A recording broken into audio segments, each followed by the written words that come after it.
I'm Dr Karen McAulay, a research fellow at the Royal Conservatoire of Scotland. I study the social history of various aspects of amateur music making and music education in Scotland. This is my first attempt at a podcast which I'm hosting on my own blog, Karen McAulay, Musicologist. I'm going to be talking about a little piece of research I've been doing into the life and work of a man who was briefly associated with our institution in the early 20th century. I'll tell you what I've been researching and why I think it's both interesting and important. Sometimes a side hustle can take on a life of its own before you realise what's happening. In my case, this is a piece of research into the intriguing life of Dr. Edward Emmanuel Harper, that I've pursued more out of curiosity than for his connection with my main research topic. Intersecting threads from different aspects of my research, combined with local interest and a personal interest in organ music, made Harper an almost irresistible target for a research side project. But where should I begin? The first thread is the Athenaeum itself. Researching for my most recent book on historical Scottish music publishers, the early years of my own institution were obviously of interest. Not because the Glasgow Athenaeum School of Music was engaged in music publishing, but because there would obviously be names of local musicians whose work was published either in Scotland or further afield. The first Athenaeum School of Music principal, Alan Macbeth, left in 1902 when the board decided they didn't want a principal who also taught. Macbeth resigned in a huff and opened his own music school. I traced a few of Macbeth's compositions and I've done some research into his life, but not as extensively as I have for the second principal, Dr. Harper. Harper had been working in Southport, which is on the northwest English coast between Blackpool and Liverpool. He came highly recommended. However, he only held his Athenaeum post for a couple of years, from 1902 to 1904, then resigned. The absence of institutional records for those years means we'll probably never know why. Did he jump or was he pushed? Was it a repetition of the Macbeth situation? His resignation from a different post some years later was attributed in some quarters to a lack of tact, but there could have been extenuating circumstances, and we certainly shouldn't believe all that we read in newspapers. Anyway, it was some 15 years before the Athenaeum School of Music had another principal. I outline more of the Athenaeum story in my book, A Social History of Amateur Music Making and Scottish National Identity. But it's not part of today's podcast. The Athenaeum School of Music thread is just one line of inquiry. After all, an English gentleman who moved to the west of Scotland and only stayed in his prestigious post for 2 years may not have made a huge impression on the overall trajectory of the institution. Indeed, 2 years in the life of a man who lived to the age of 75, or possibly a little older, is barely a drop in the ocean. However, it did make me curious about the rest of his life. That's the second thread, to establish a basic biographical outline for Dr. Harper LRAM. However, the aspect of most irresistible and most immediate appeal was neither Harper's place in the annals of the Athenaeum, nor the tracing of his life and career, fascinating as it turns out to be. Instead, it is one particular 3-manual organ that Harper played. This organ, and Harper's organ playing, have been my third line of inquiry. You see, when Harper left the Athenaeum, he remained in the west of Scotland and became the first organist of a spectacular new organ in the new parish church at Kilbarchan, 5 miles from Paisley. The old parish church had been replaced by a large new building at the turn of the century.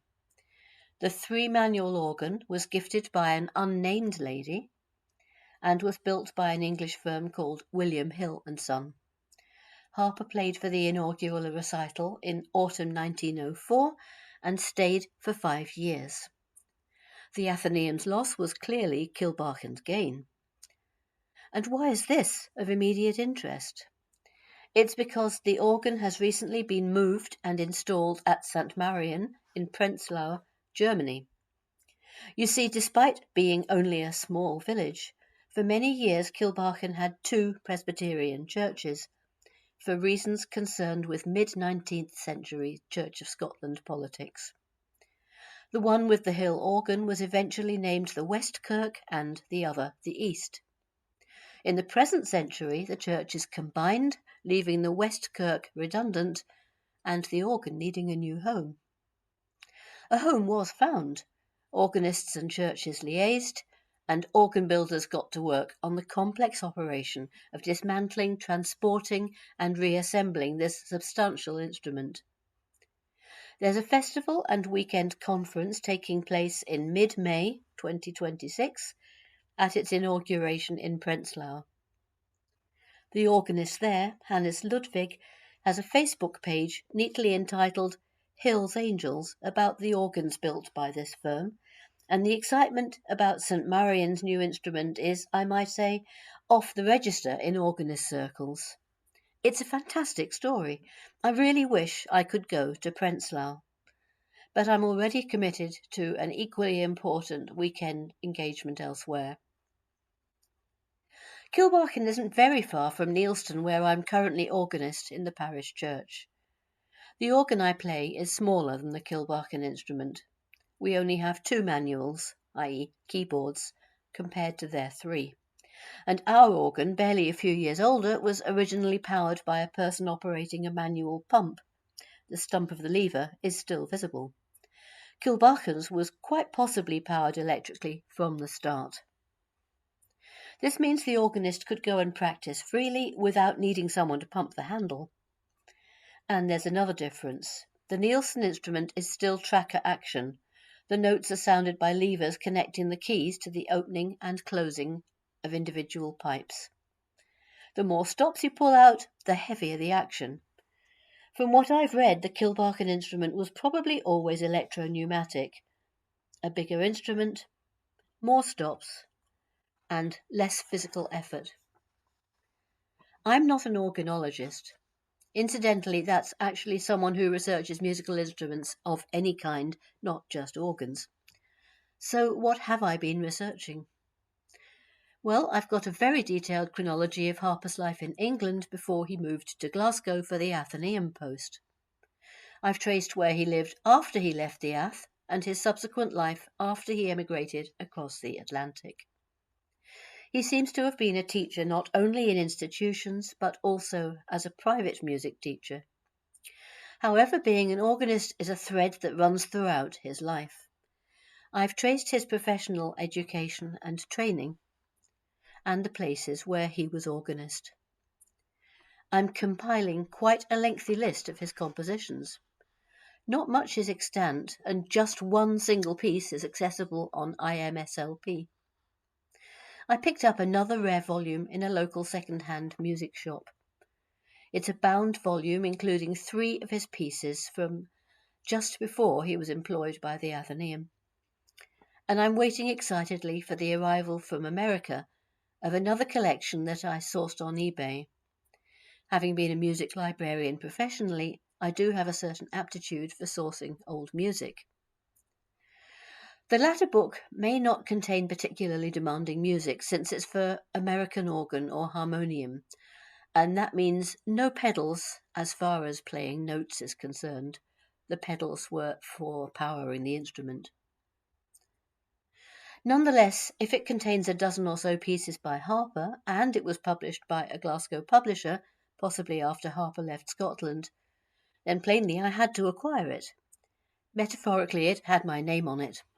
So, in short, I've researched his life, his career, and his compositional output.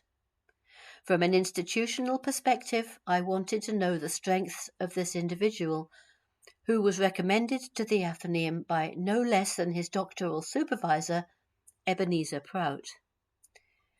If you've ever sung Handel's Messiah from an ancient Novello copy, then you've held a piece edited by Prout. He was a big name. I can conclude that Harper was a capable teacher, organist, and composer. His compositions may not have endured any longer than his own lifetime, but he was certainly competent, and I'll be adding the proper organ pieces to my own repertoire, although I don't know what the American organ/harmonium pieces will be like. Moreover, to judge by a contemporary remark from someone who worked alongside him in his first year overseas, a huge, unquantifiable amount of music seems not even to have been published at all. In a wider sense, it has underlined just how important a position church organists held in the late 19th and early 20th centuries. Of course, I can't tell how much of his income was earned by being an organist compared to classroom or private teaching. I sense that being an organist may have been the main part, but I don't know enough to reach an informed conclusion here. When he left Kilbarchan, there were no less than, wait for it, 85 applicants for the vacancy. For a small village, a short train ride from Paisley, that's a lot of applicants. There were clearly a lot of organists about, and the 3-manual Hill organ was obviously a big draw. To this day, it's considered a fine instrument. He'd never have guessed that by 2015, Kilbarchan West and East churches would have united, and that the West Kirk would have been vacated, nor that the magnificent 3-manual organ would have been relocated to Germany to such great acclaim. We went to Kilbarchan earlier this week. It's still a small village of only 3,600 or so people, and that could be the largest it has ever been. I'd have liked to have stood on the doorstep that Dr. Harper finally left in summer 1909. However, there were fences up and construction workers buzzing around. It was sold almost exactly a year ago at auction, with planning permission for 17 flats. The doors were open, but I wasn't going to intrude upon a building site. It felt as though I'd chanced upon a quietly significant moment in time. The organ repurposed and brought back to glowing life in a new country. And the church itself reconfigured for secular use in the present day. I wonder what Edward Harper would have made of these changes. We'll never know.